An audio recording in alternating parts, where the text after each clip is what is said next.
Time check, 10:54 in the evening. Mag-alas 11 na.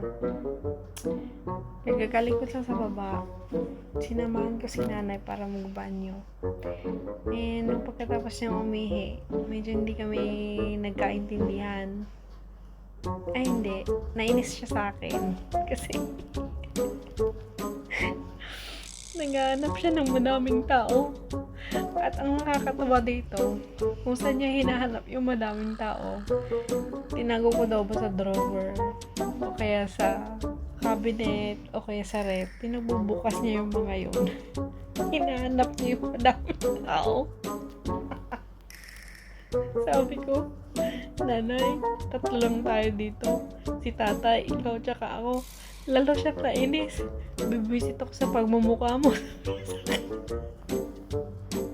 Kasi nga daw, tinago ko yung tao.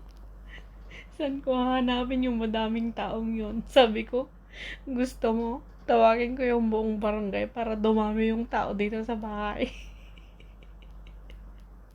Sa inis niya sa akin, natulog na siya. Ay, dementia.